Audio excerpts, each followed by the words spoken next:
morning and most welcome to Heidegger 1522 of the series. We are presently experiencing damp weather in Sweden. I'll say pretty typical April weather, rainy and a bit chilly, not too chilly.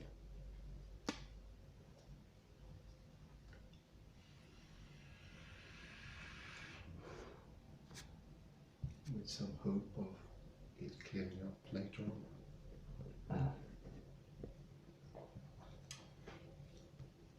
I will continue with the text av Jacques Derrida of an apocalyptic term recently adopted in philosophy. And I will try in a couple of episodes here to parallel the text with other text as to do the Derridian deconstruction to reach into a deepening of what it means. Let it tone, so to speak. But tune is taking a very decisive role in all these articles today. And we'll be comparing it, the very last sentence, with a piano or a stringed instrument. You can think also of the tone as teaching you. You can compare the homonyms taught as the past sense of teach, and taught as in a string on a guitar or violin that is taut, tight. Follows as to bring out the tone correctly to resound.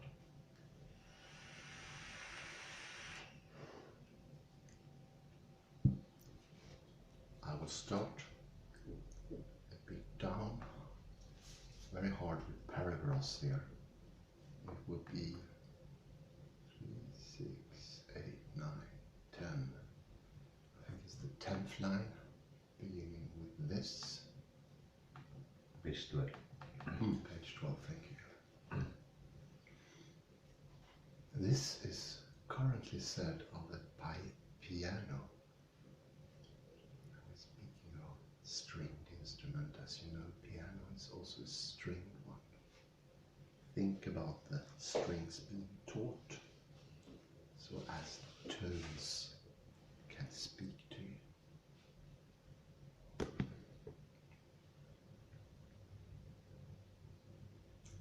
Less strictly, this signifies to derange, to put out of order, to jumble.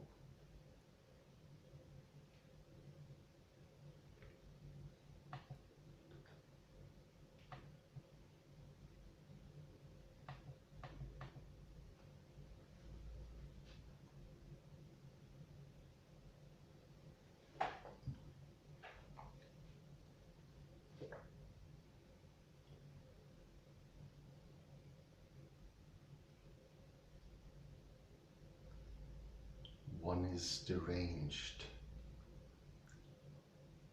One is delirious when one is deranged in the head.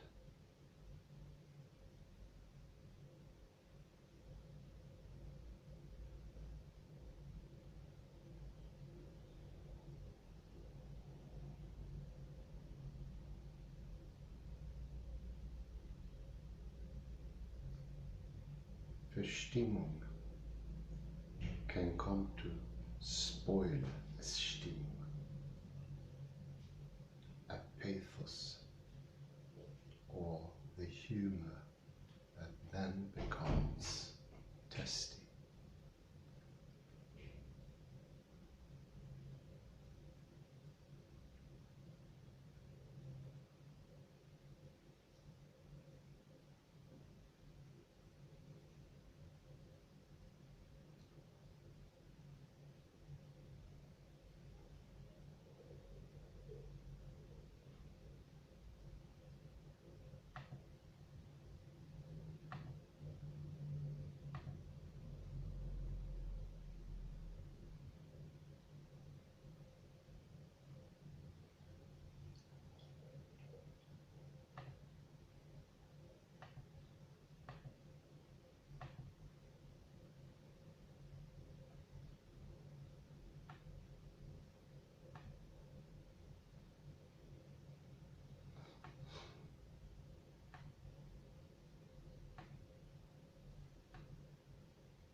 The Verstimmung we are speaking about here is indeed a social disorder and a derangement, an out of tuneness of strings and voices in the head.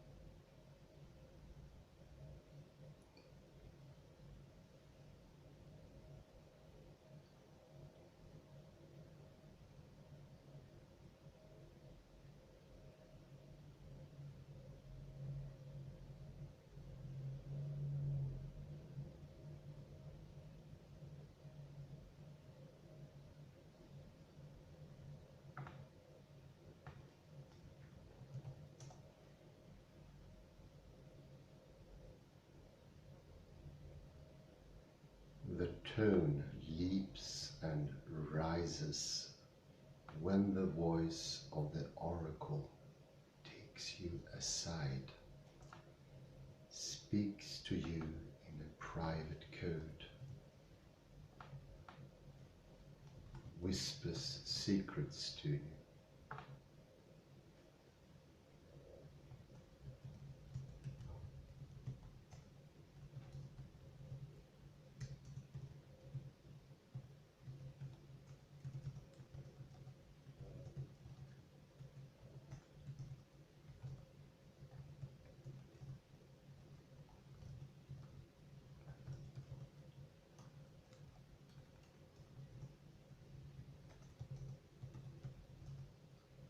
While uncovering your ear, jumbling, covering or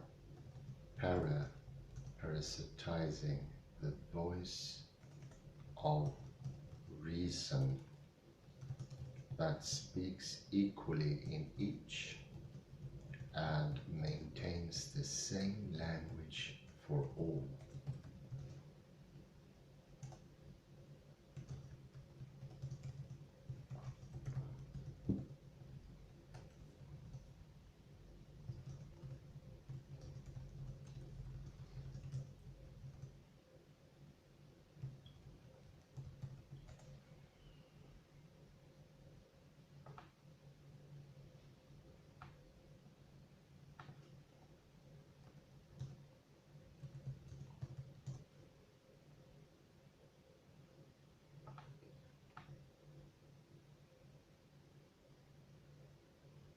Here, it's very helpful also to think about how Heidegger went into Stimmung at great lengths.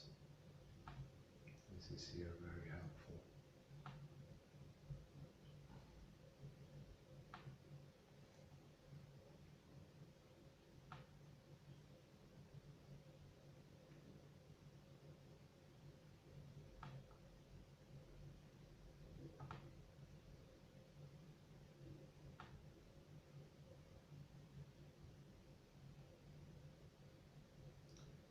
Also good, parasitizing the voice of reason that speaks equally in each and maintains the same language for all.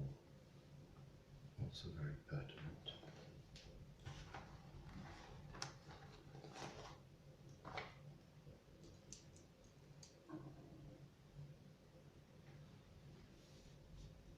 Can you repeat that, please?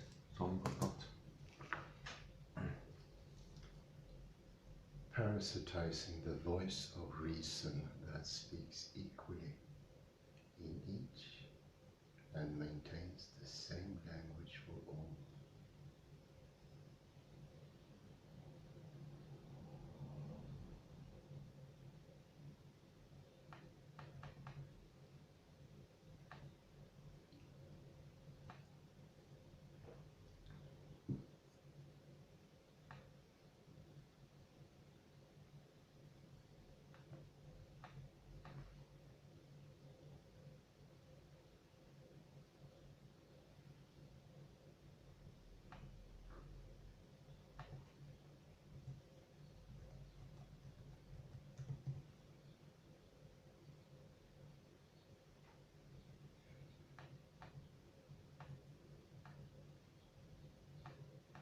voice of reason, Kant says, die Stimme der Vernunft, speaks to each without equivocation, and it gives access to scientific knowledge.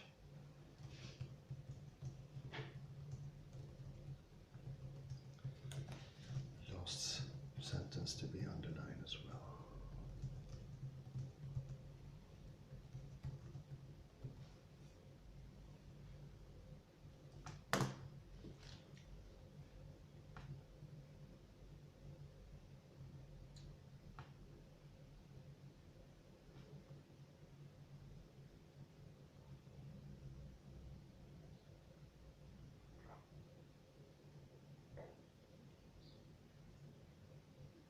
But it is essentially for giving orders and prescribing.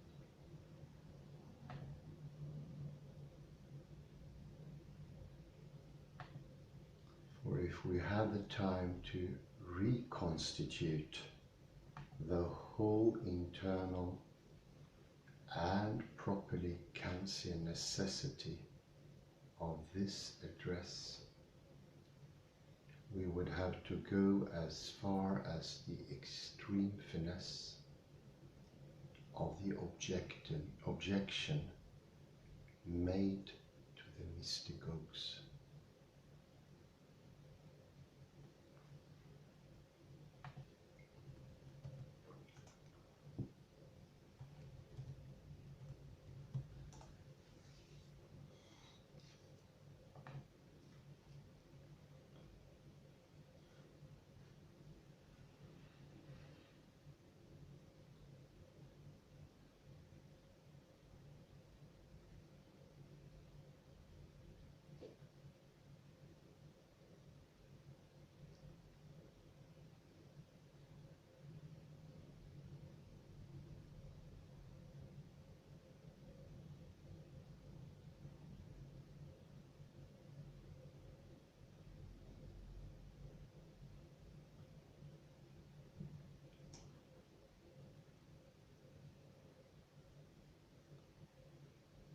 Not only do they confuse the voice of the oracle with that of reason,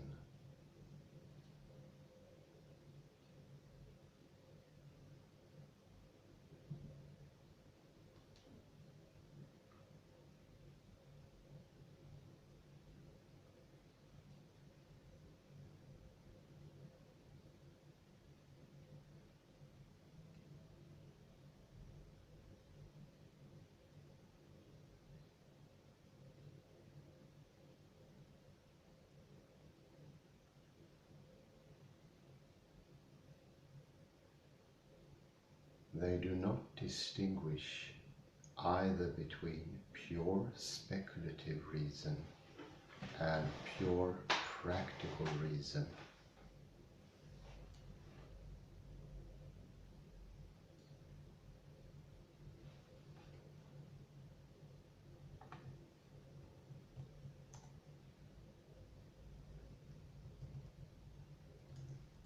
They believe they know what is solely thinkable and reach through the feeling alone the universal laws of practical reason.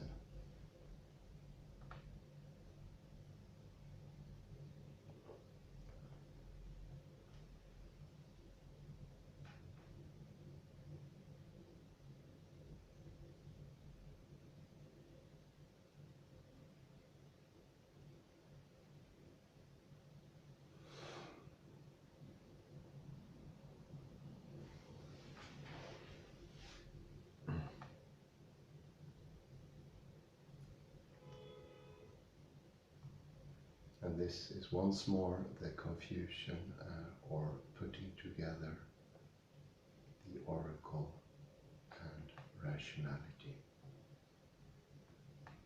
not seeing them as distinct.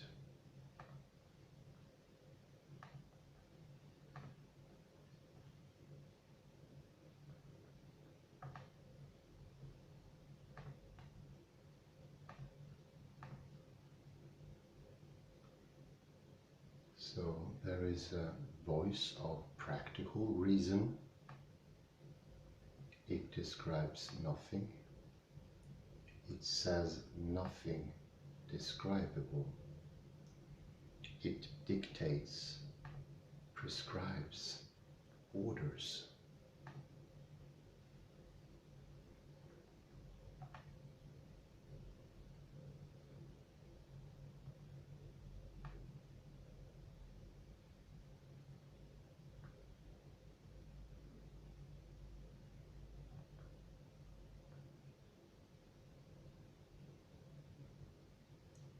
Kant also names it in Latin, dictamen rationis.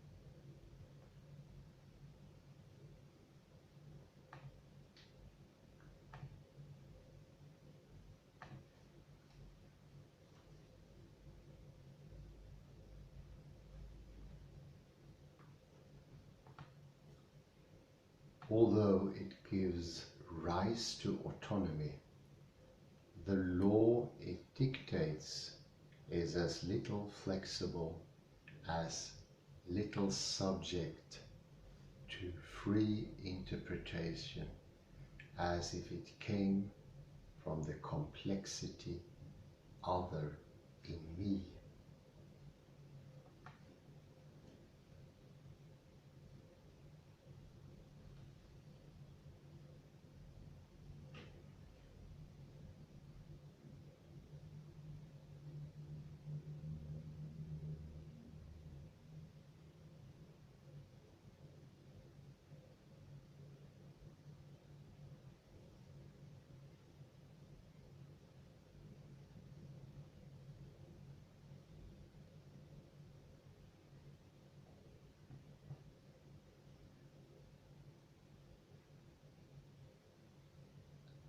It is a brazen voice.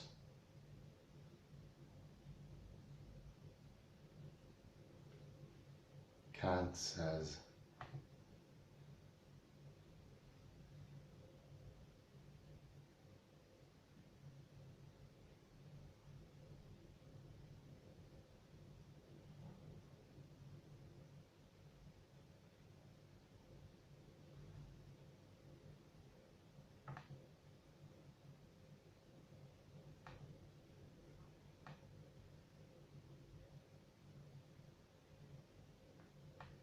it resounds in every man, for every man has in him the idea of duty.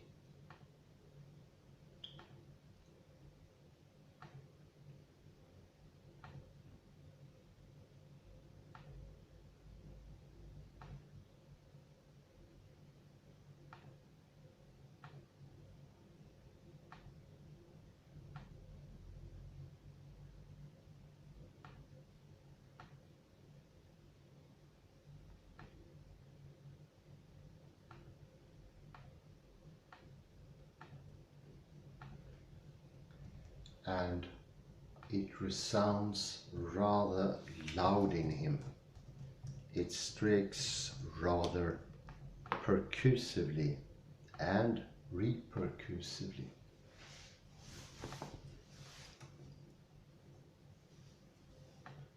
It almost thunders in him.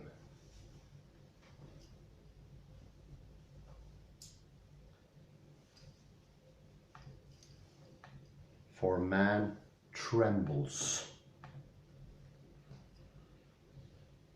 to hear this brazen voice from the height of its majesty orders him to sacrifice his drives, that from the height of its majesty,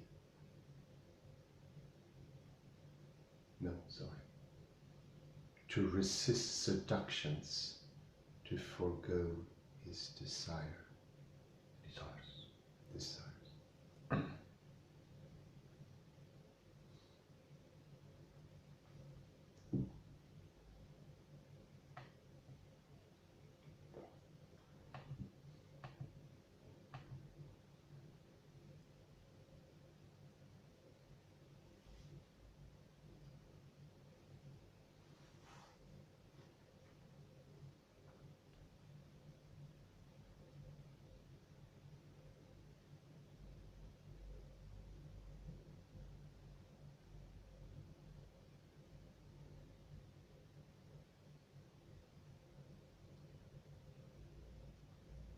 And the voice promised me nothing in return.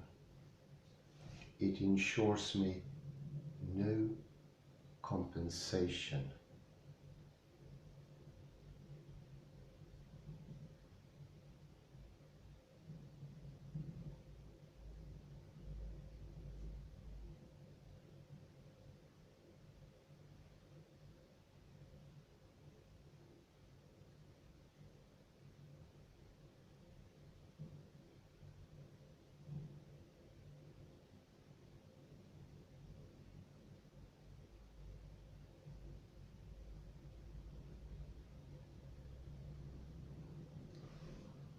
It is sublime in this. It orders, mandates, demands, commands, without giving anything in exchange.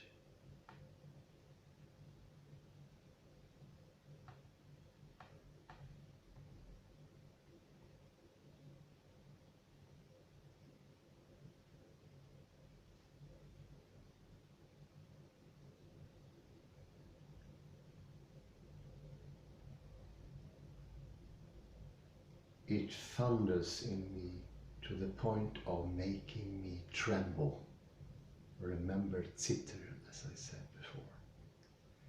It thus provokes the greatest questions and the greatest astonishment.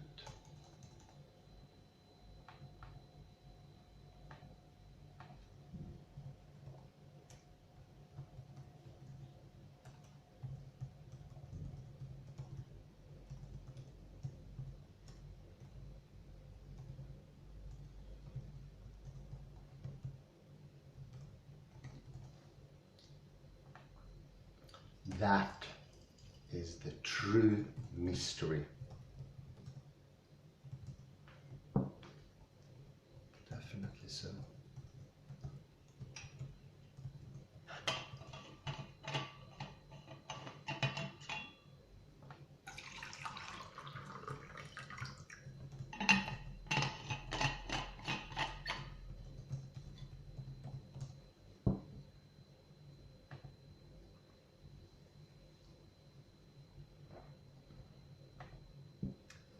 Kant also calls it Geheimnis.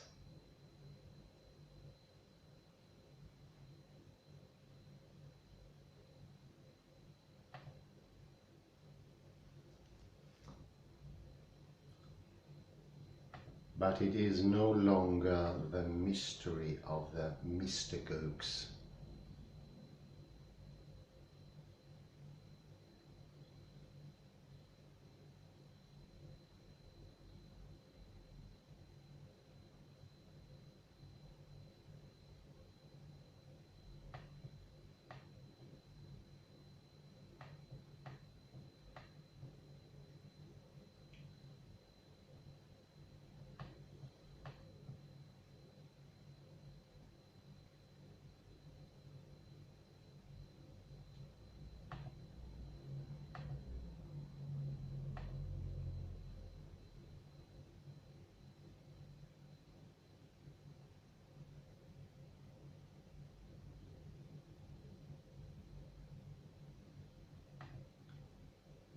It is the mystery at once domestic, intimate, and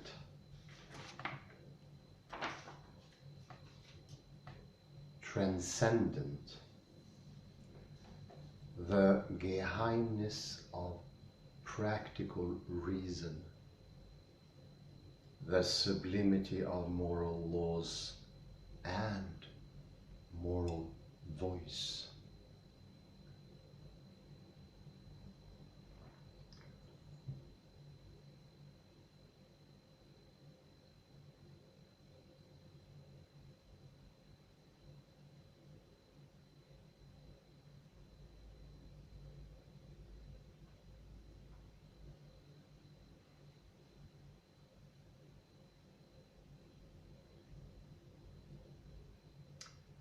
So within the rationality there is a mystery hidden inside.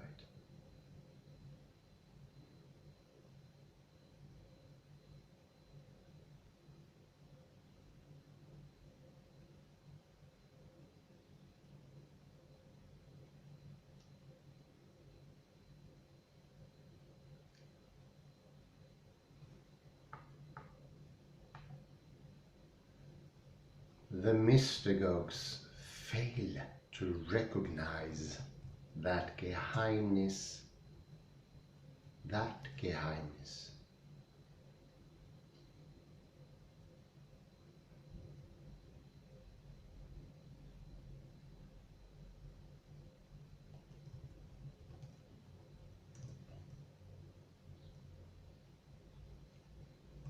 They confuse it with a mystery of vision and contact,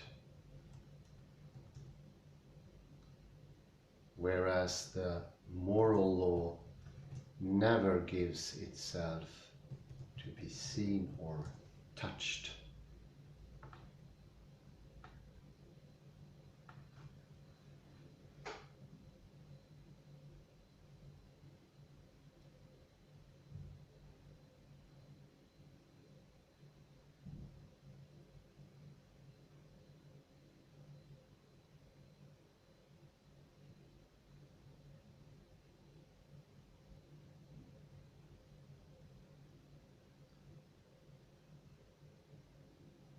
In this sense, the Geheimnis of moral law is more in tune with the essence of the voice that hears, understands itself, but neither touches, think of that, touches, nor sees itself, thus seeming to hide itself from every external intuition. The last one I will repeat. Thus seeming to hide itself from every external intuition.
But in its very transcendence, the moral voice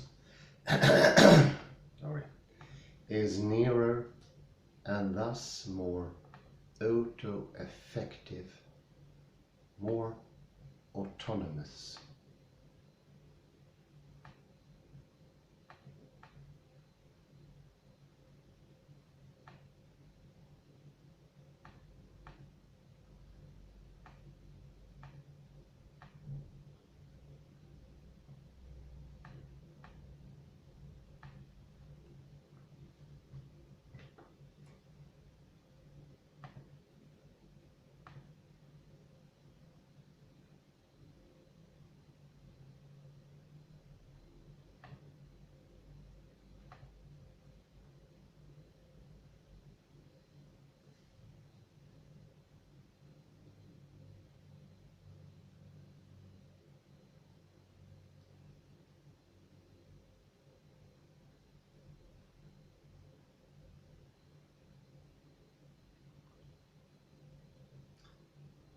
The moral law then is more auditory, more audible than the mystagogic oracle, still contaminated by feeling, illumination, or intuitive vision, contact, and mystical tact.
The overloadly tone denotes because it is foreign to the essence of the voice.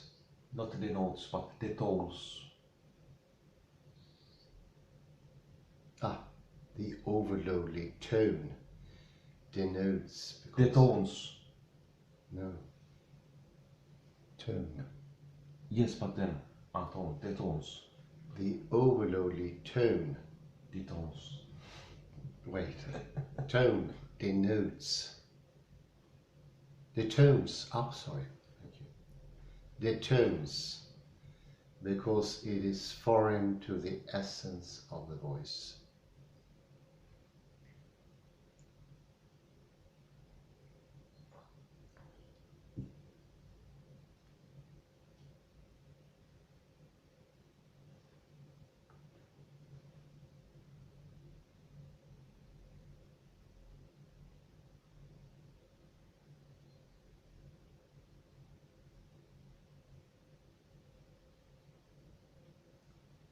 Why did I feel inclined at this moment of my reading of an overloadly tone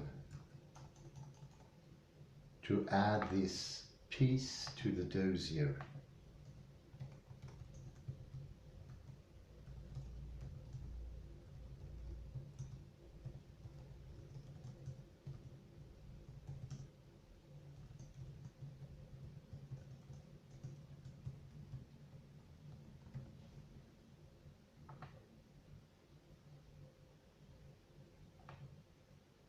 Av la carte postale.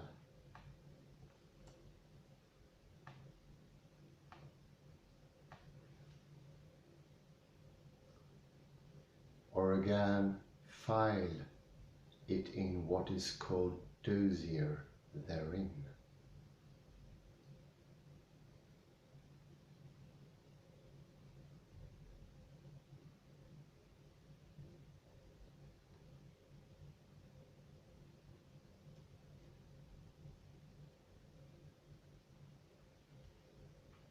Between the word and the thing,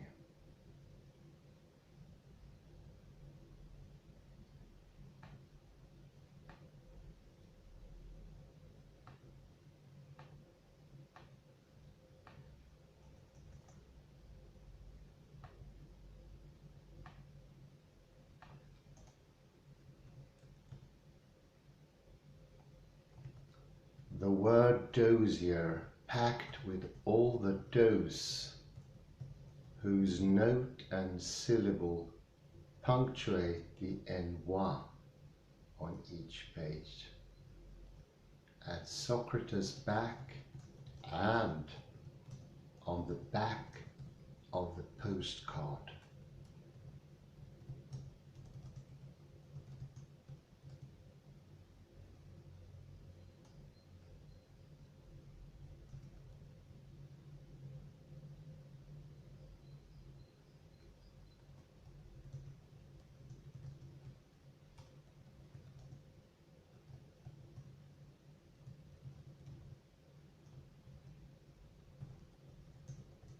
With all the words in do and with the back douzier of the chair of the petition between Plato and Socrates, when the latter seems to write what the former dictates. Bravo, Derrida.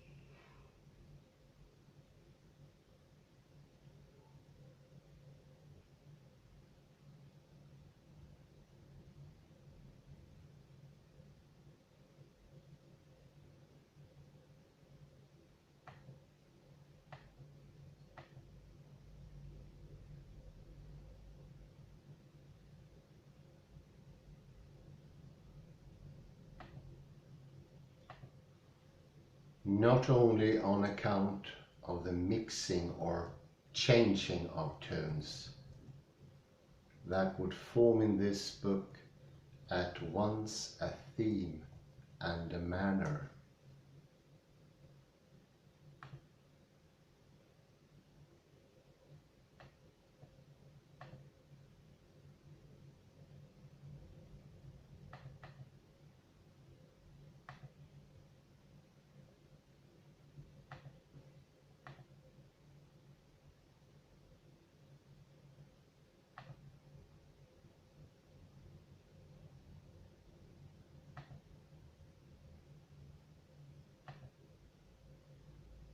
we mentioned earlier the Wechsel der Töne, the changing of the tones.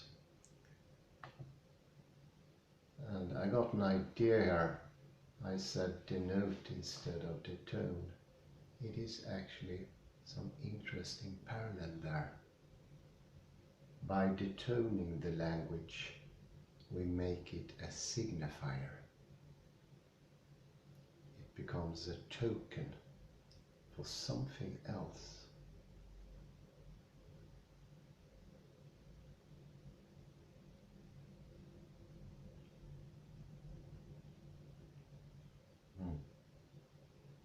Excellent. Nor on account of the word and the thing apocalypse that regularly recur there with a numerological obsession and the insistence of the number 7 that also gives rhythm to John's Apocalypse.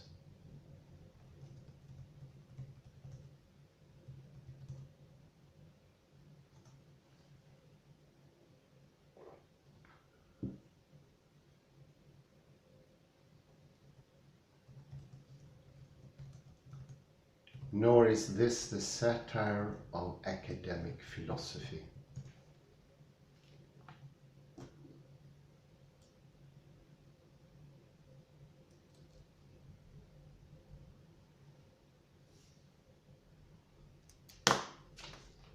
Important sentence, I'll repeat it. Nor is this the satire of academic philosophy. see the Wittgensteinian hint here.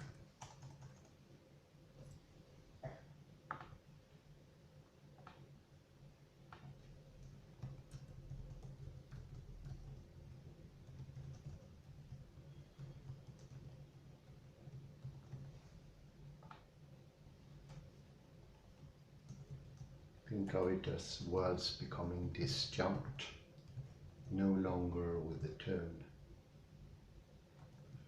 flying above or transcendentally, not really having their feet on the ground.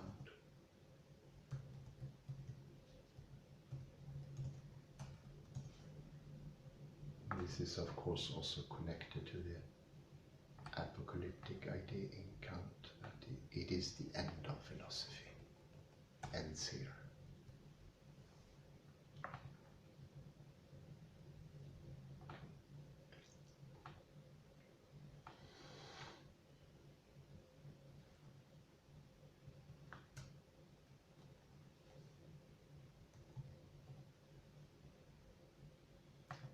Know at this point of my reading of an overloadly tone, what I did feel inclined to add to La Carte Postale d'Osier is the difficulty Plato gives to Kant.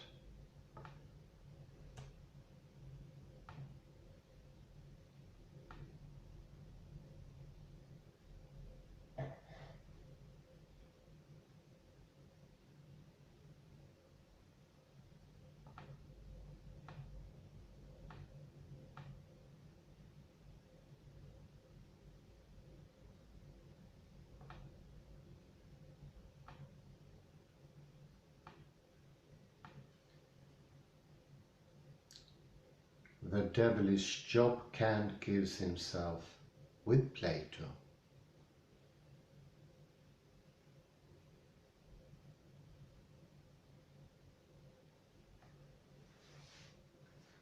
The untiring rhetoric for distinguishing between the good Plato and the bad Plato, the true and the false.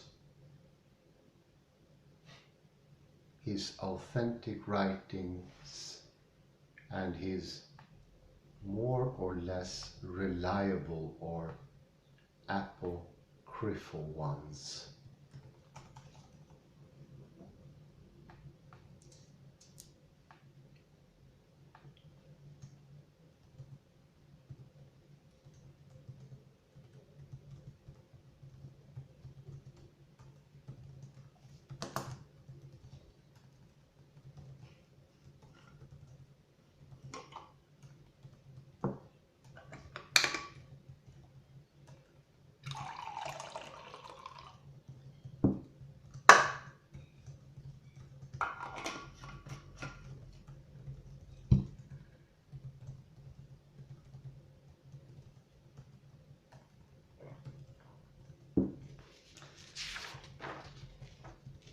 This article contains many gems and its depths goes wide into the Western philosophical tradition.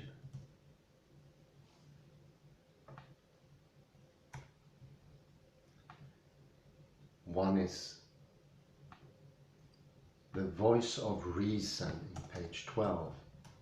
Kant says, Die Stimme der Vernunft speaks to each without equivocation, and it gives access to scientific knowledge.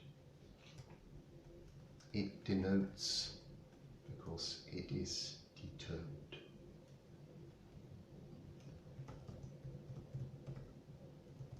The strings are no longer being taught,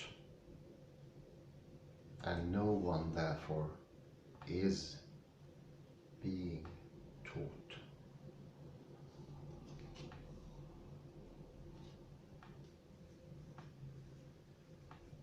Clearly here we see Ferdinand Saussure and his signified and sign, where the sign is determined as to give credulence to its signifying power.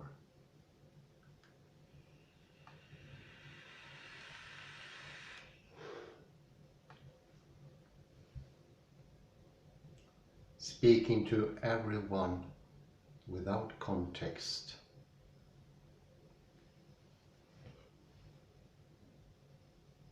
Everywhere, everywhere, everywhere. Without equivocation. That's the determined voice.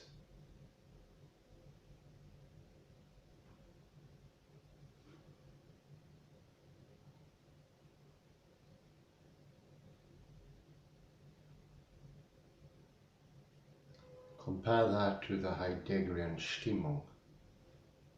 It's a sort of toning. Then the voice has a mood, a feeling, a pathos that makes it possible for it to speak.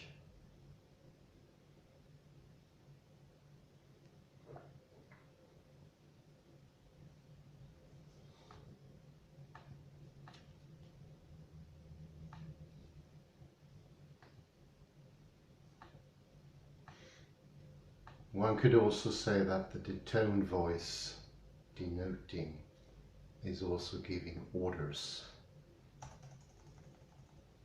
It dictates, it prescribes, it orders. But it really doesn't say anything describable.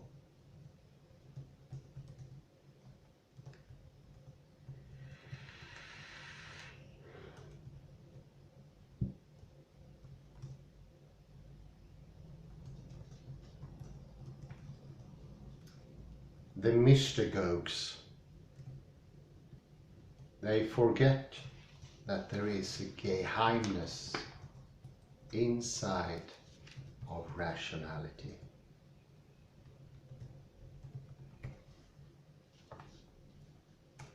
Page 13 you can see at the very start. The geheimnis of moral law is more in tune with the essence of the voice that hears and understands itself.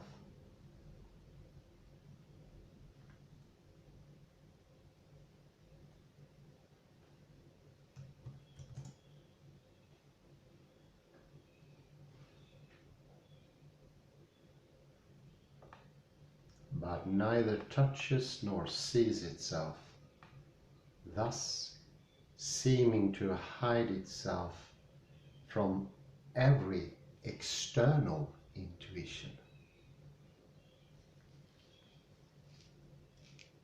And here we see should I put this, how the externality, how the external doesn't come in. And I mentioned earlier, there are easily 3 or 4 Wittgensteinian parallels here. We mentioned earlier Paul Johnston's Wittgenstein rethinking the inner. How the fixation of innerness makes the exogenous determined absent, non-speaking.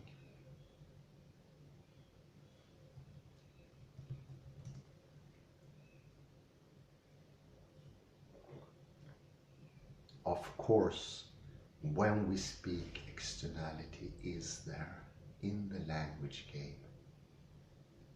And this contradiction, as seen by the mystagogues possibly, is what makes it functioning. Taking in something other than itself, and then itself also.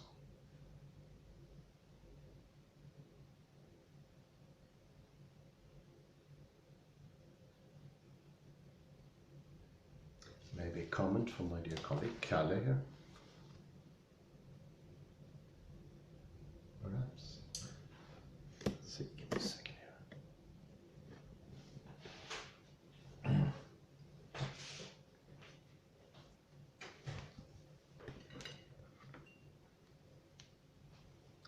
Thank you for illuminating this very difficult paper. I will repeat something from page 12. The voice of practical reason promises me nothing in return. It ensures me no compensation. That is, in my words, you have the neutral and objective voice, unlike, say, the language of the music. There is no echo.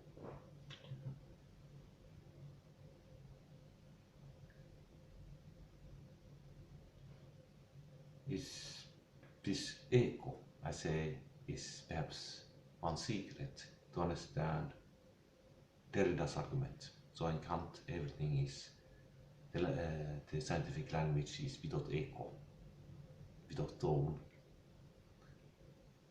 It's neutral. But do we become more objective if we say something neutrally with a neutral voice? No, it's not possible.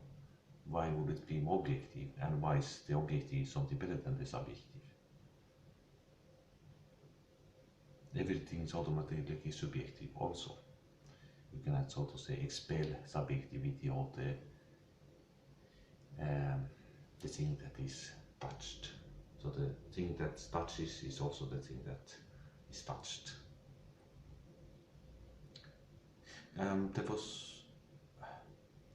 There was, I don't know if,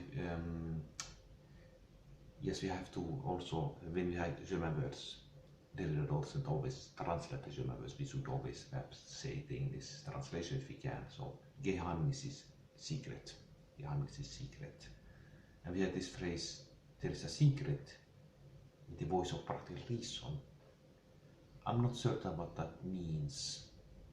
There's a secret in the voice of practical reason. Did you understand that? I don't have the exact phrase. It's perhaps putting you on the spot.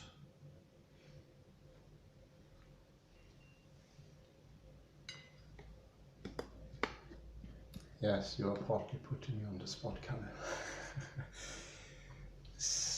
My easy take on it is, I think we mentioned this earlier on, there is no explanation for what thinking is, according to what we learned from Wittgenstein and Stephen and Rosen. The subjective is in its inside, I would say. This is my take on it right now. Unknown until it touches, and it gets to learn its Geheimnis, its secrets, in the touching, not only the object, but also, as we mentioned earlier, it goes to itself, introspectively. And this was called by Rosen interpenetration, going back to itself. But you put me slightly on the spot there. I'm sure this is going to be clearer. We'll put a little pause there and thank you. So I'm going to put something on the whiteboard here. And got this idea of my mispronunciation or missaying, that the determined is very similar to denote. Think of the Saussurian sign signified. And in order for the sign to be, as Kant said, for everyone and everywhere communicable, directly understandable, this sense it needs to be determined, lacking the taughtness that can teach, taught.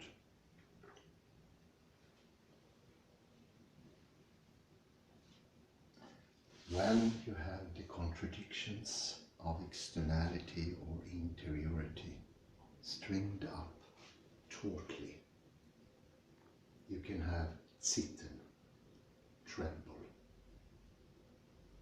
And in the string it is the tremble that makes the tone come true.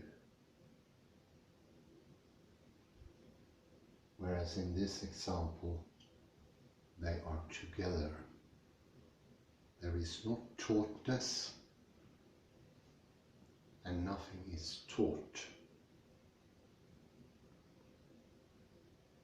It's the above language of royalty, of the Führer, that in a detonal way thinks itself speaking.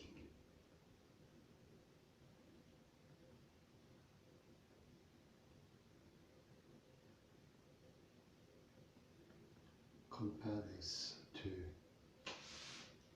an inner talk and imagery as we find in philosophical investigations by Ludwig Wittgenstein. It is in this context very helpful.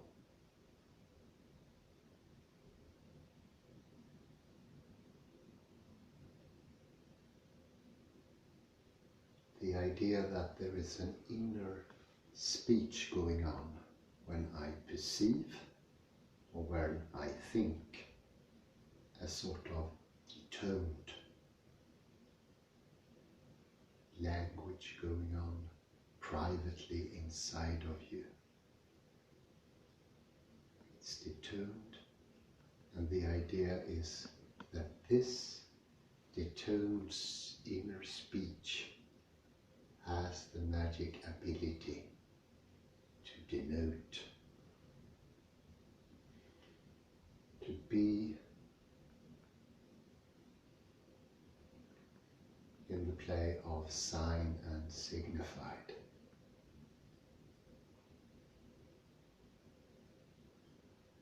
Whereas if you understand that language is outer,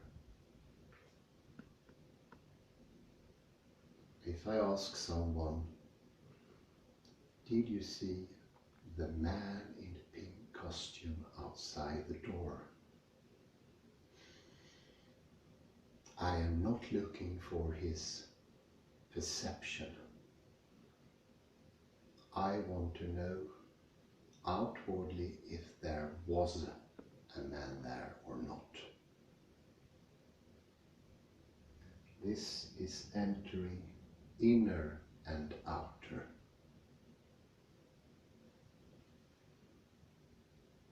Both at the same time.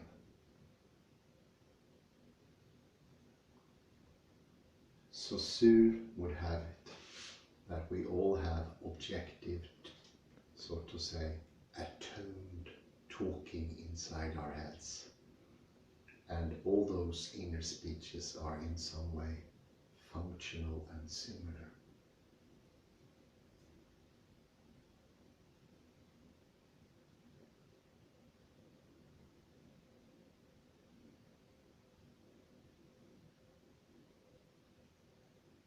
Wittgenstein showed in the private language example that that is impossible. We need to participate in the exterior.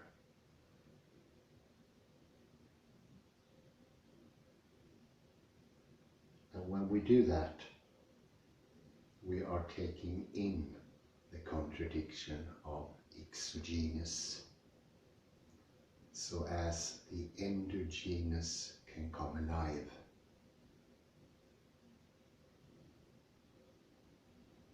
It would be taught in order to teach, to understand, if you like.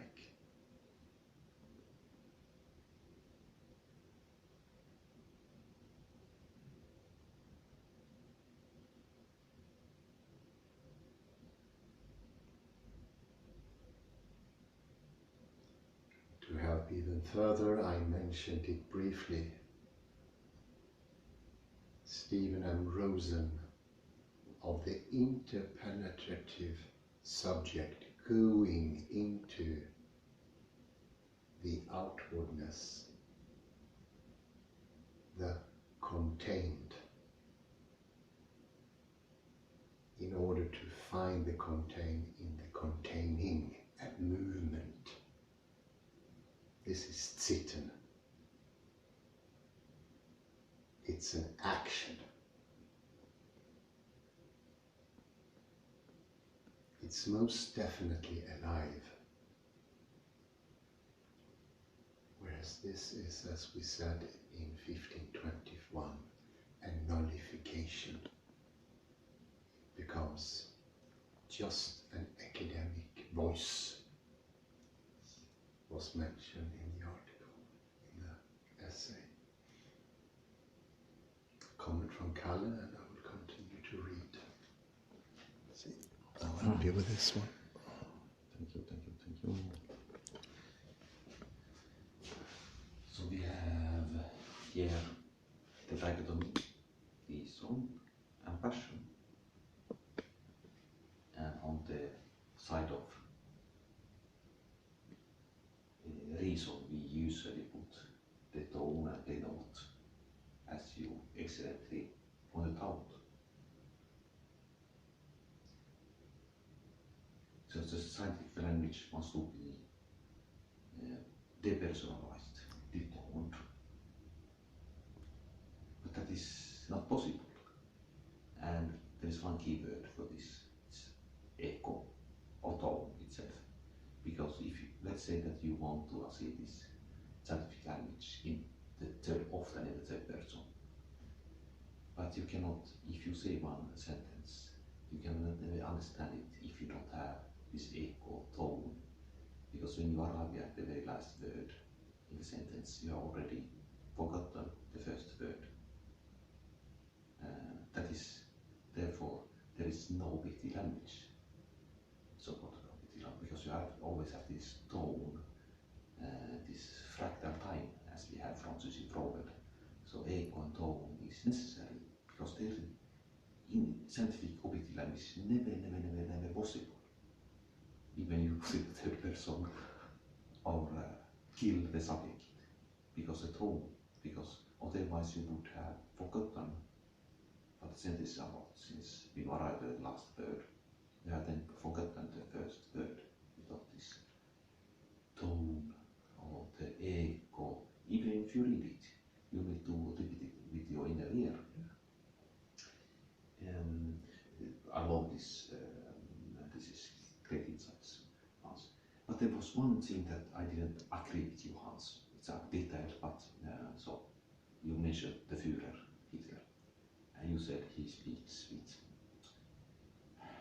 how would you say it? Okay, how I understand, he speaks with much passion, with much tone, extremely much passion and tone, and there was a reason, so to say, explained.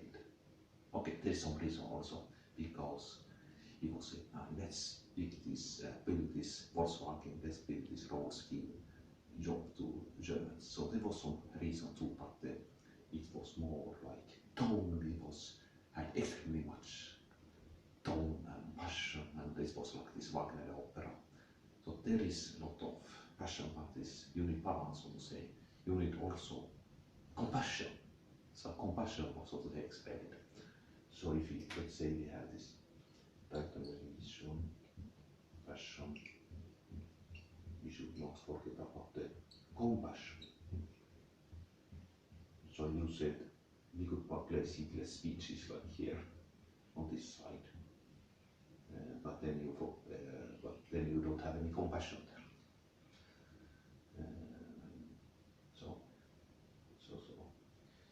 I give it back to you, Hans.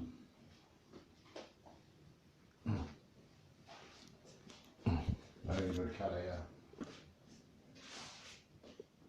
yeah, thank you very much. Fantastic. You are progressing in this text. The overloadly term, yeah, that's the one also that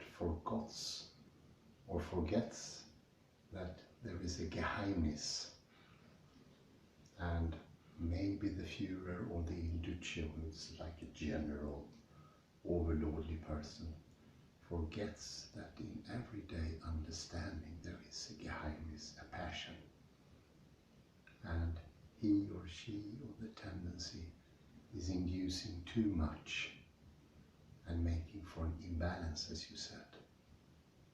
I do agree, yeah. I'll continue with the text here.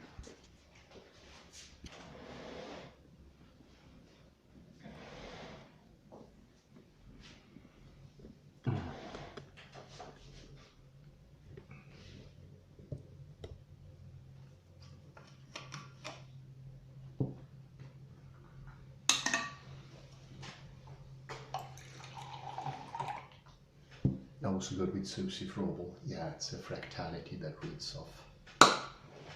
We usually think that two opposing poles completely disjunct and sort of understanding jumps from one side to the other.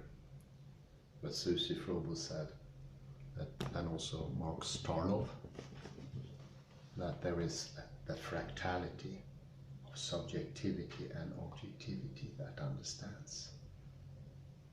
We often mention the Norwegian coast, that the fjord is participating in the coastline and vice versa, as to make them both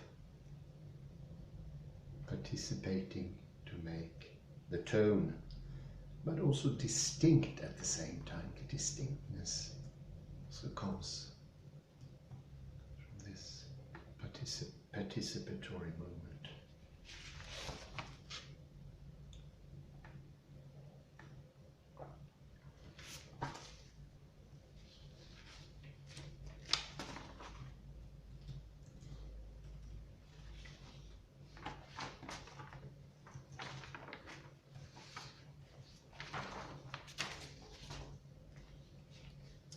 I continue on page 13, the penultimate paragraph.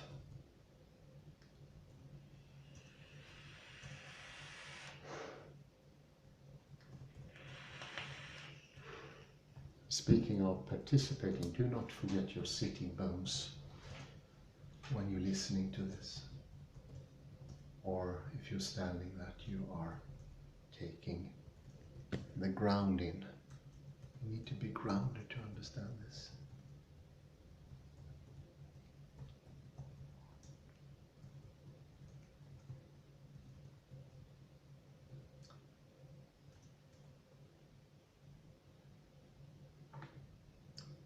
That is to say, his letters Kant wants to accuse and excuse Plato for of this continuous catastrophe that has corrupted philosophy, the strict relation between the name and the thing philosophy, in order to end in this detoning Verstimmung.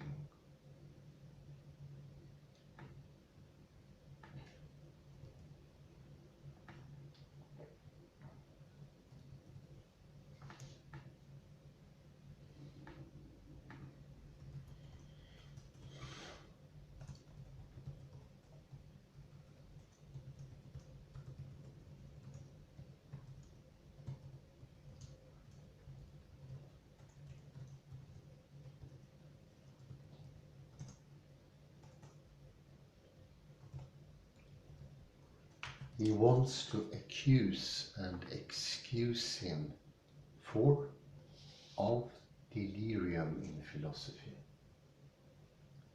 One would say in the same movement of a double postulation.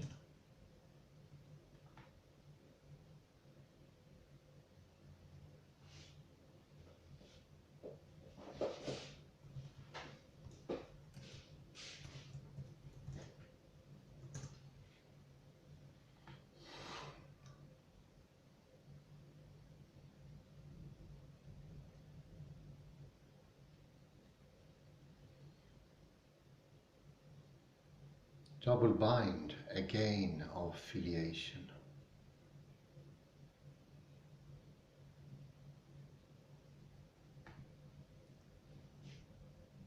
Plato is the father of the delirium, of all exaltation in philosophy.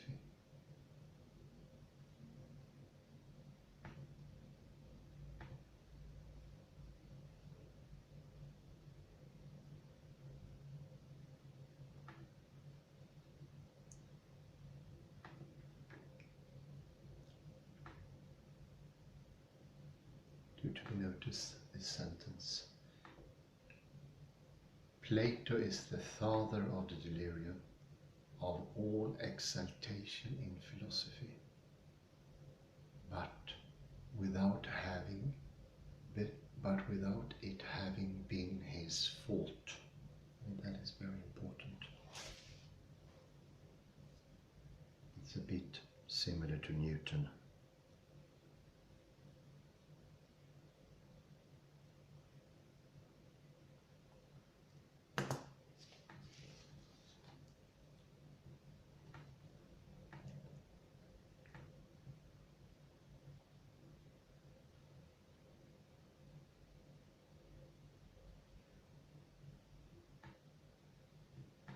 So we must divide Plato. We must distinguish between the academician and the presumed author of the letters, the teacher and the sender.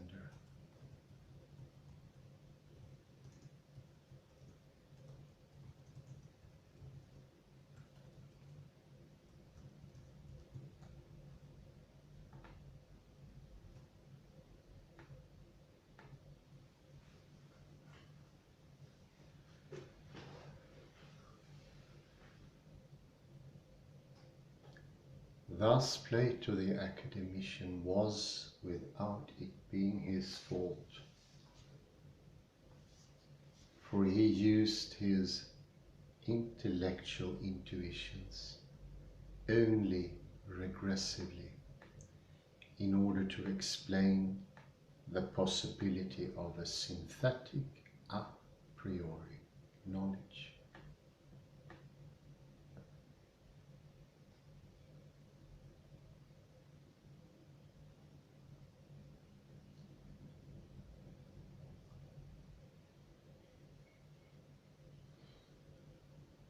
And not progressively in order to extend this knowledge, thanks to the idea readable in the divine understanding.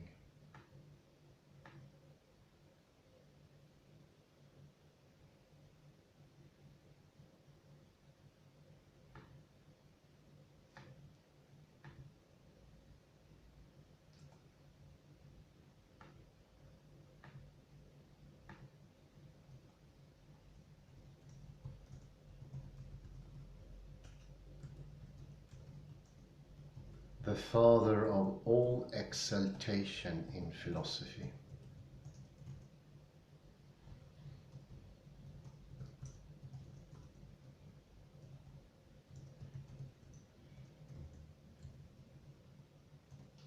But I am hardly disposed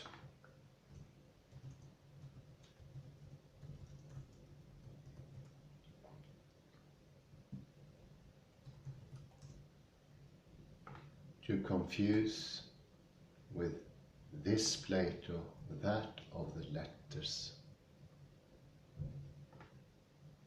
just translated into German. And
Kant's pamphlet, which came out in the Berliner Monatsschrift, is dead set against a certain Schlosser who had just translated the letters of Plato in a work entitled Plato's Letters on the Syracuse Revolution, with an introduction and some remarks.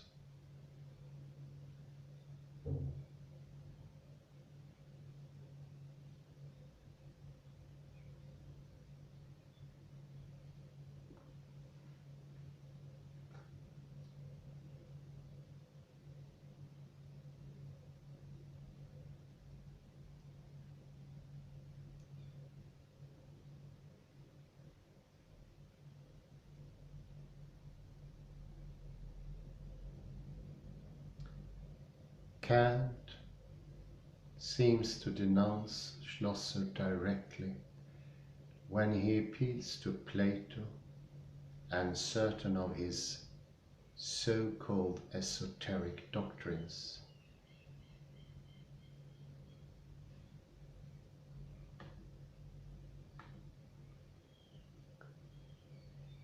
But indirectly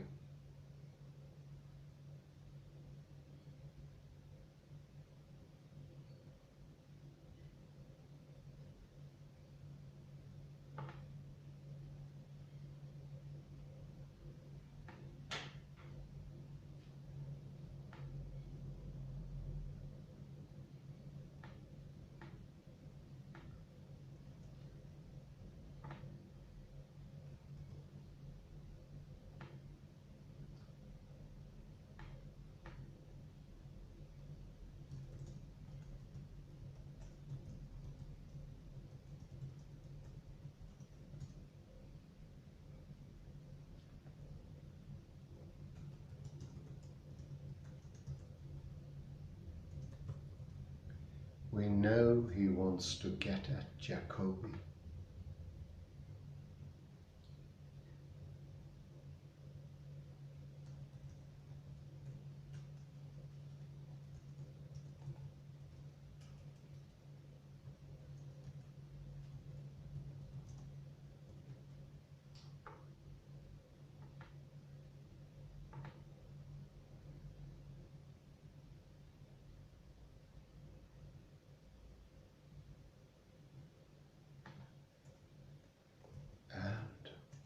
What is intolerable in this letter writer Plato is aristocratic esotericism.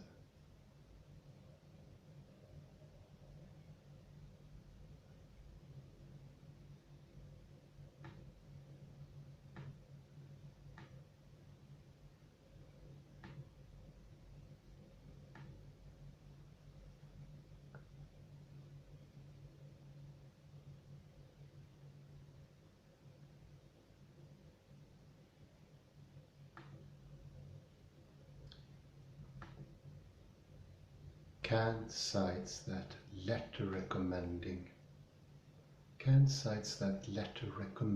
that secrets not be divulged to the crowd.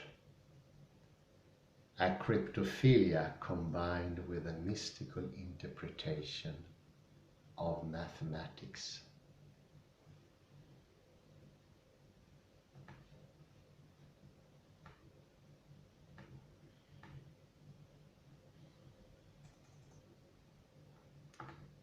The great stake between Plato and Kant is, of course, the philosophical interpretation of mathematics.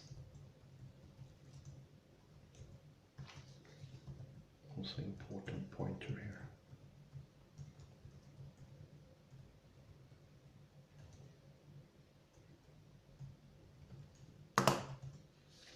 The great stake between Plato and Kant is, of course, the philosophical interpretation of mathematics. I will get back to that in 1523 also.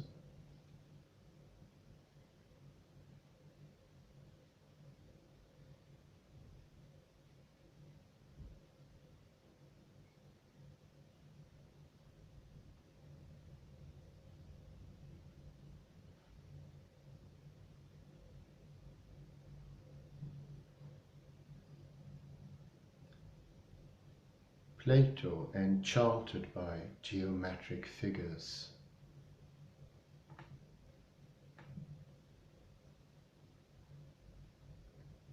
As Pythagoras was by numbers.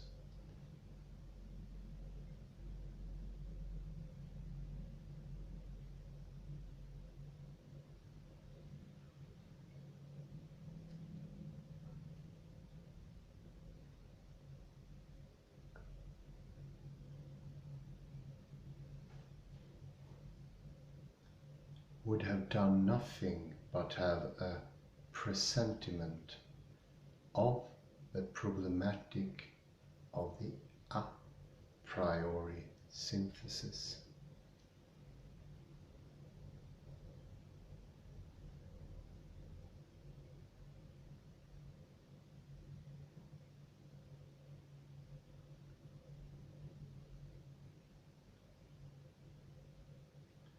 And too quickly would have taken refuge in a mysticism of geometry. As Pythagoras in the mysticism of numbers.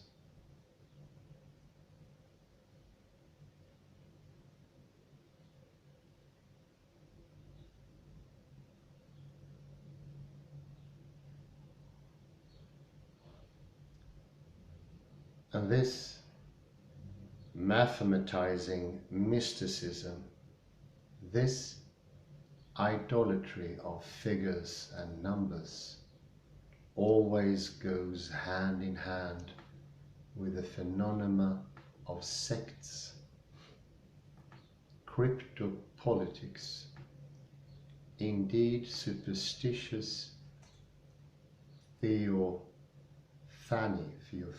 that Kant opposes to rational theology.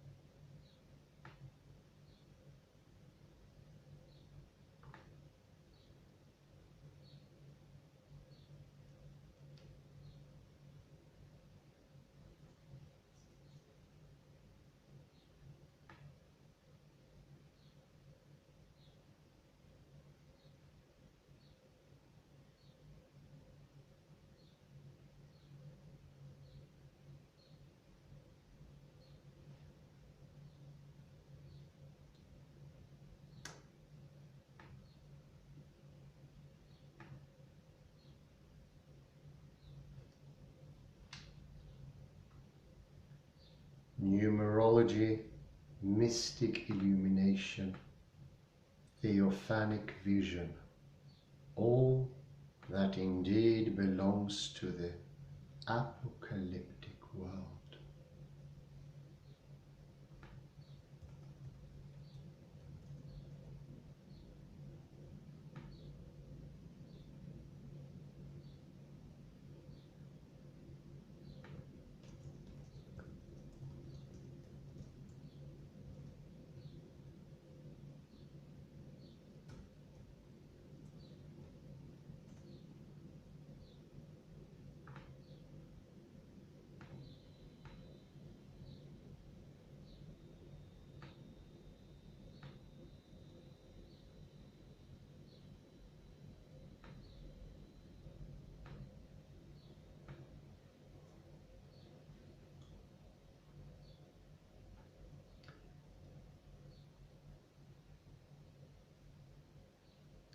Here, I note in passing that in the vast and overabundant corpus of the apocalyptic genre,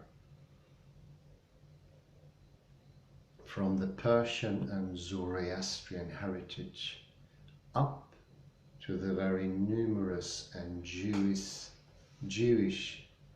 and Christian apocalypses,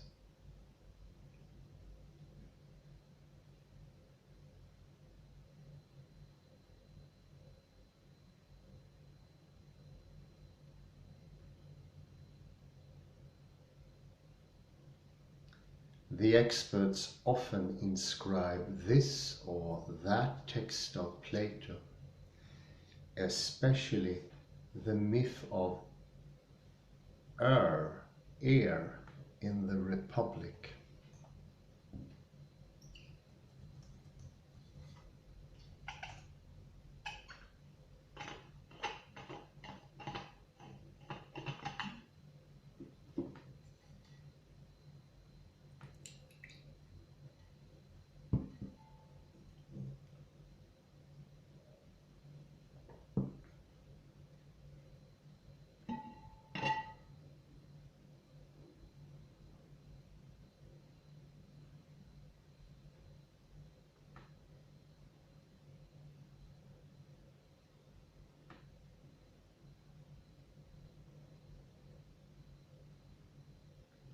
This apocalyptic corpus has been collected, identified and studied as such only in the 19th century.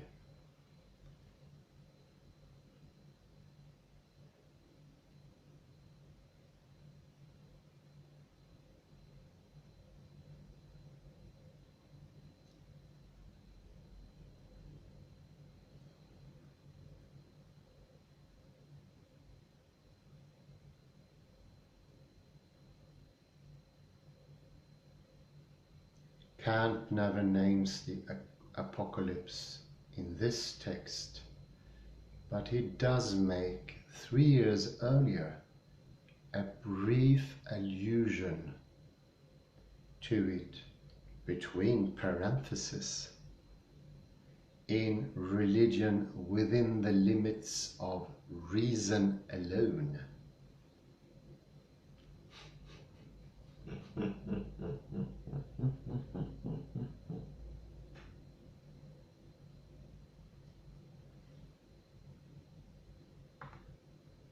Which is one of the most indispensable contextual surroundings for understanding the essay of an overloadly tone.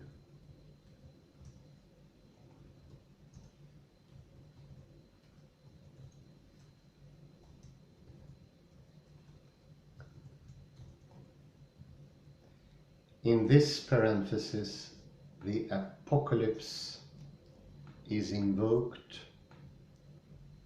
in order to designate the punishment of the guilty ones at the end of the world as the end of history. This cryptopolitics is also a cryptopoetics, a poetic perversion of philosophy.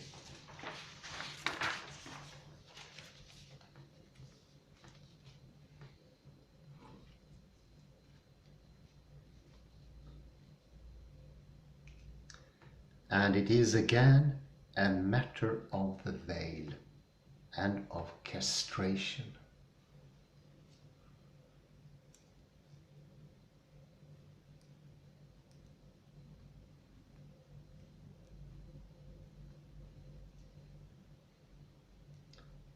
I will now go into a cross-reading from another text. Just a short paragraph. Small revelations, maybe not even with an apocalyptic tone, by Anders E. Johansson from Mid-Sweden University in Sundsvall. This was accepted in 2021.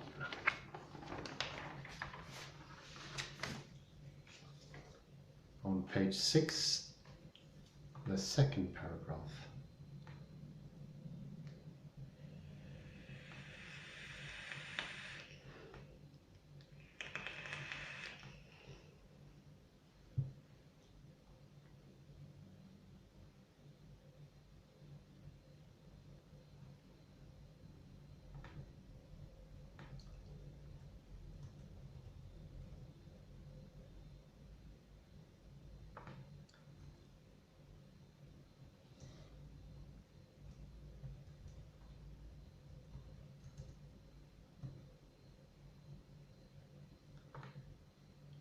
what we need is a thinking that stays with the questions and thinks them through in their complexities.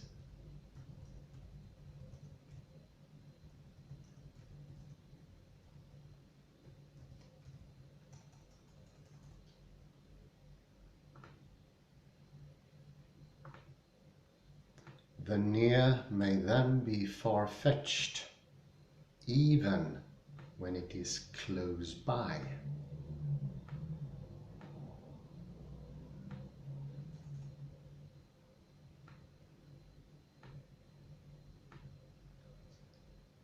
Just as mistuning has always been in the middle of the familiar Stimmung. This is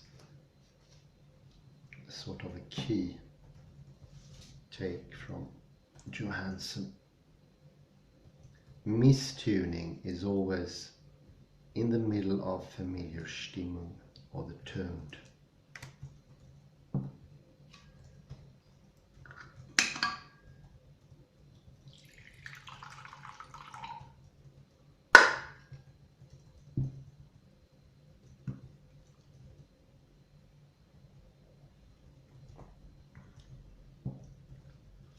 I would also call that a disturbance or perturbance, which is necessary as a first start to tune in the string.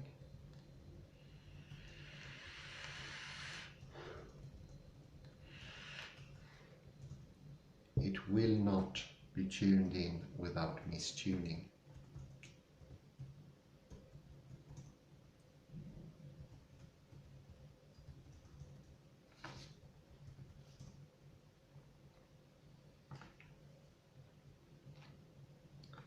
So our knowledge has always had non-knowledge in the midst of it. You can compare that to Geheimnis in the middle as a starter.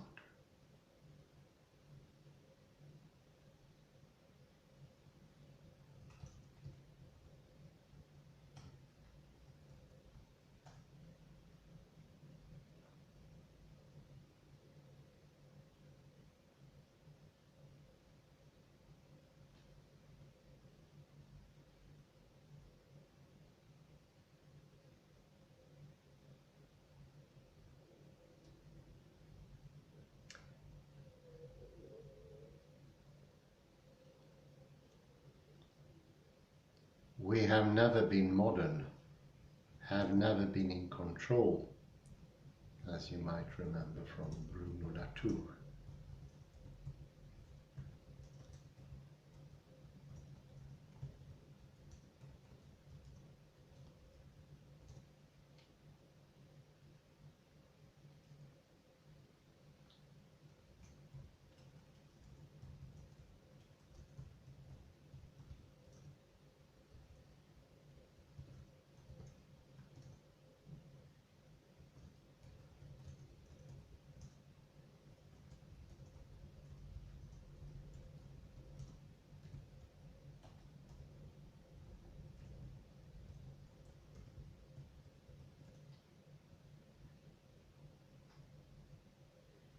Hans-Jörg Reinberger claims that scientists rope and think with their fingers just as much as they follow established and predictable methods. And I will here add loads of names. Barbara Tversky, where the hand enters, the gesture, Lakoff Johnson, the participatory nature of abstract concepts, especially philosophy in the flesh. And I also looked into mathematics.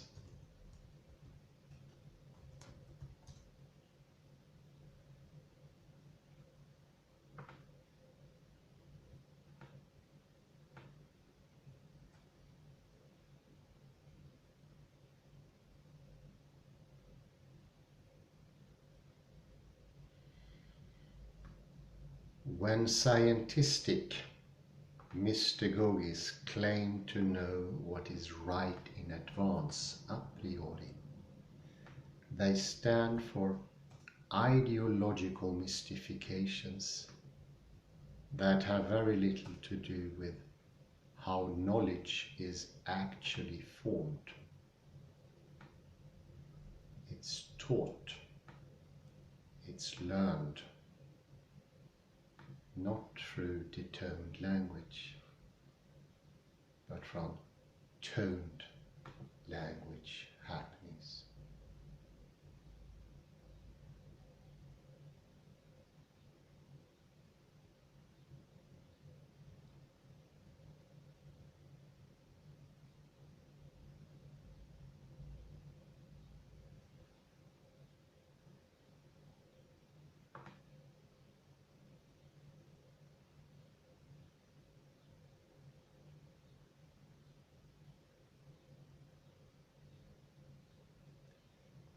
Instead, their aim is to effectively control knowledge, for example, by dogmatically distinguishing between art and science.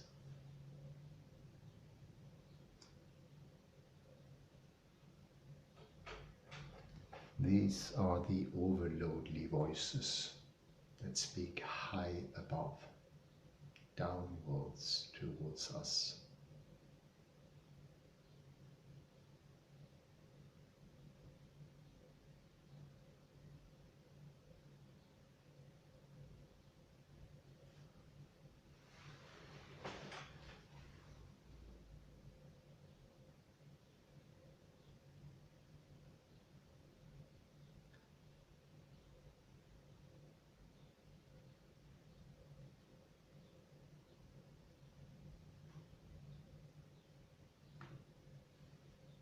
The recent report from the IPCC,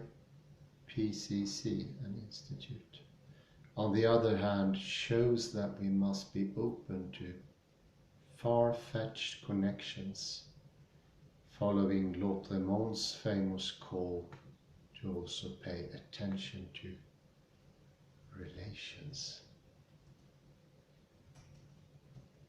such as the chance encounter of a sewing machine and an umbrella on an operating table.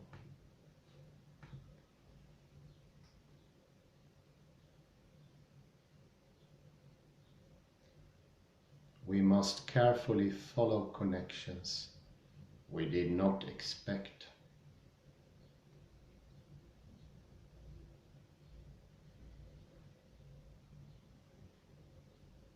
We must carefully follow connections we did not expect. And that is very important, that we did not expect them, not a priori.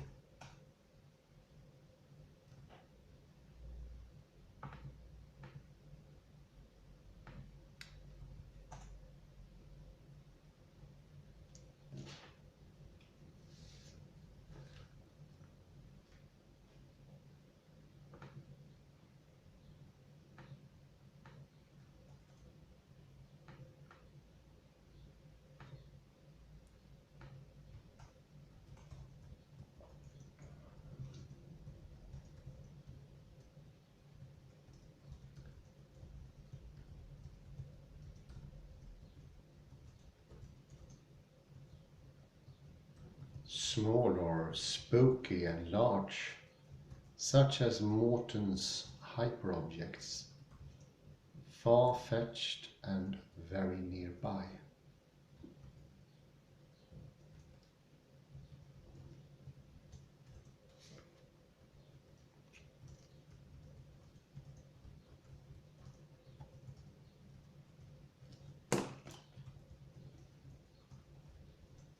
There are some places in knowledge where especially cumbersome things that leads to determinant are present. Mathematics is definitely one of those.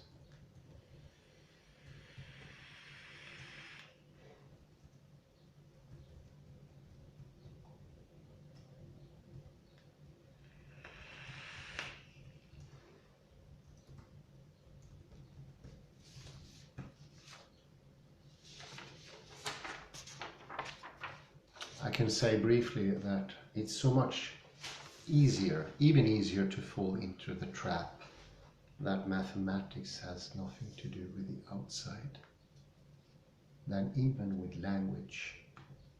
So mathematics can act like an amplifier of the aristocratic Führer-like tendency.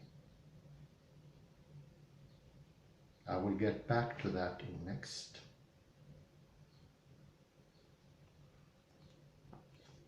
session, but the great stake between Plato and Kant from page 14 is of course the philosophical interpretation of mathematics. It is decisive for the stronger tendency of Kant to go even further away. One could say he sees that as a sign from the cosmos by as I would say in parenthesis, misunderstanding the outer role that also is present in mathematics.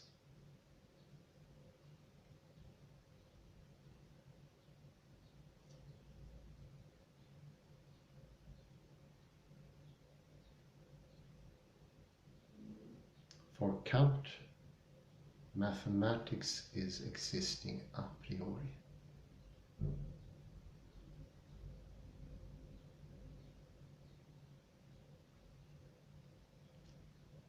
And that leads him to cast out the phenomena of sect, cryptopolitics, and indeed superstitious theophany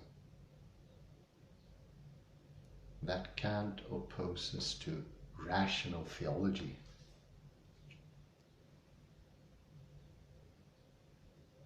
A bit further down on page 14.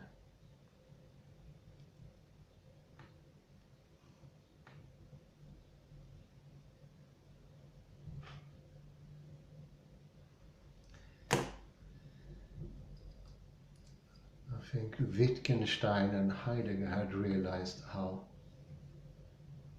great of a pusher the misconception, so to speak, of mathematics can work. So Wittgenstein even wrote an extensive essay on the subject to bring in the tone once more and show that detonement doesn't make for sound mathematics.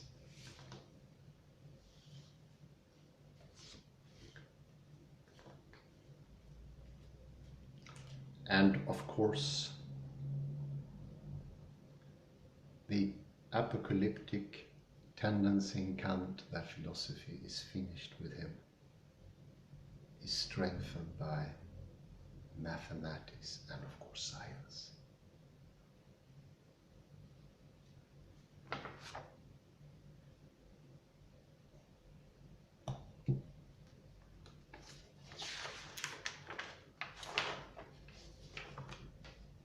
On page 6, many gems by Anders Johansson. And this is important. Just as mistuning has always been in the middle of Familiarstimmung, so our knowledge has always had non-knowledge in the midst of it.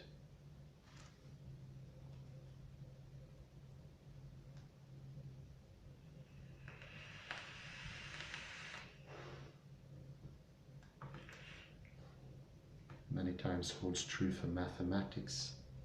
And remember what we earlier went through, looking at Allan Emreen, Carlo Rovelli, Umberto Unger, Lee Smolin, that imaginary, and you can compare imaginary with mistuning because they don't have an a priori correctness to them. They are truly, in the a priori sense, non-existent.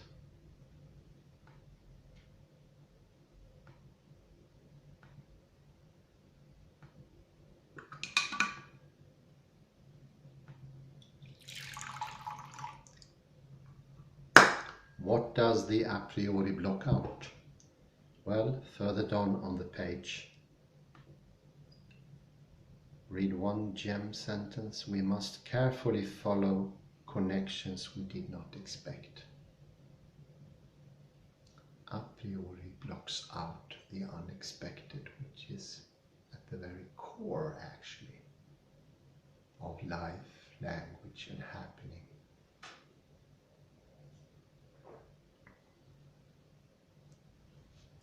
I'll put a little pause there, I cannot comment.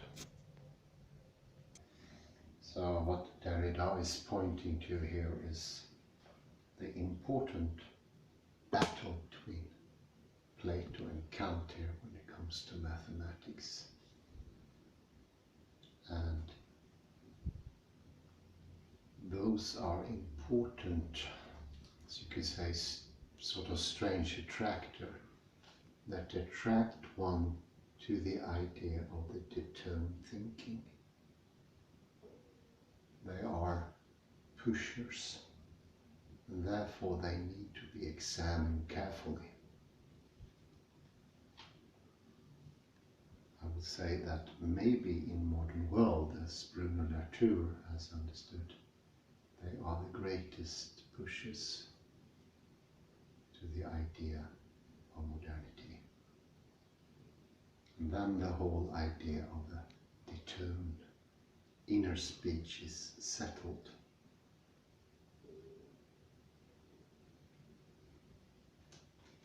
It's simplified, one could say, that conception or gestalt is that mathematics has no outer. It's in itself enough. It will always be correct, a priori, although Kant added synthetical to make it even more a priori. Science, the simplification, is in a way only outer. All the truth is on the outside, the atom, the forehanden way of seeing the world. Very aptly put by Anders Johansson, and helps for the understanding why Kant versus Plato is so important for especially Kant.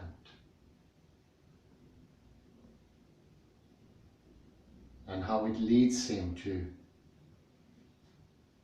have a rational theology coming from this understanding.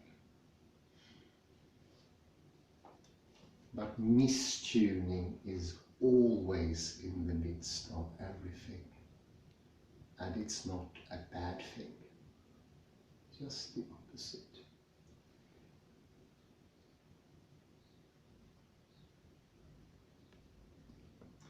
To tune a guitar, you need to mistune in the process, as to have something to compare with, and then you can tune it better.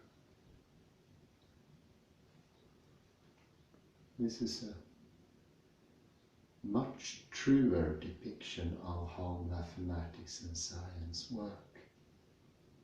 It works by making mistakes. The mistakes are what we correct against.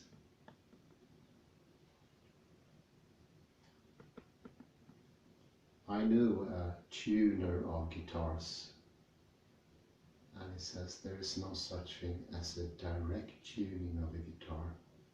That would not sound right.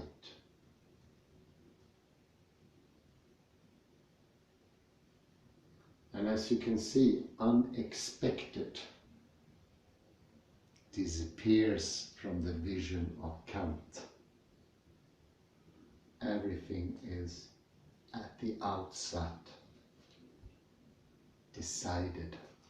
Remember the classical eternal laws shown to be problematic by Lee Smolin and Roberto Unger.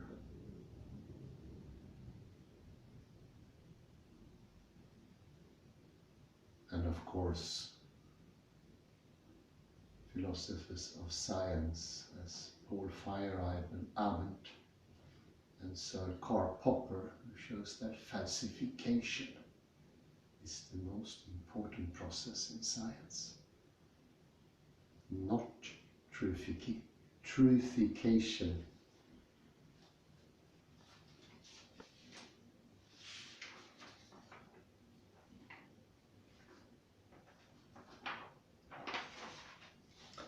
I think we made a good step here in a further understanding of this text. I leave now to Kalle for a comment before the end of the video here. So in this paper by Anders Johansson. Anders Johansson, yes. Yes. And there was another philosopher of science mentioned, namely Hans-Jörg Reinberger. And he says that think with the fingers. That the intelligence is the hands, as we have pointed out several times earlier. And this Reinberger is an interesting figure. He has, for instance, translated Derrida's grammatology into German. And I would like to mention that according to Kant, the Plato of the letters is a bit crazy. He prefers the Plato of the dialogues. But Derrida shows that also in Derrida's dialogues there is a little bit craziness, because at the end of the Republic you have the myth of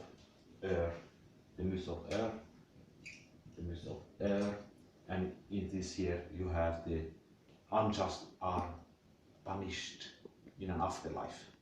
It sounds very Christian, and it's indeed very Christian. And you could compare this myth of the air with Apocalypse in the Revelation, where the unjust are punished. So you have the unrational Plato, so to say, creeps also in the dialogues, and so you cannot push out the there is the unrational from religion, so to say, if that's irrational. I don't know, I think it's very rational. So I think that's everything. Give back to Hans.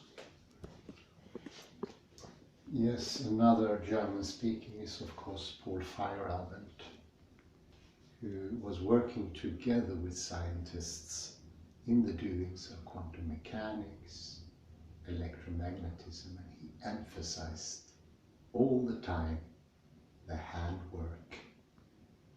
And even at this enormous facility in Switzerland, Germany, CERN, that they did it with their hands. My favorite here from Paul Feyerabend was about the astronomer Hubble.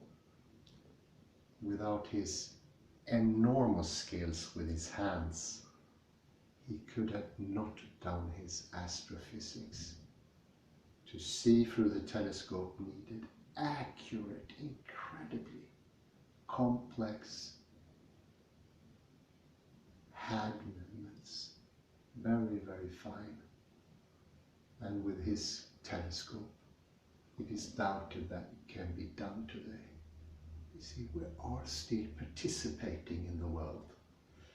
And my point here, and I hope I have enough time, is that these could help or deceive us to be pushed in the direction of the idea of a determined inner speech, and in a way that there is no Geheimnis in ratio. It doesn't have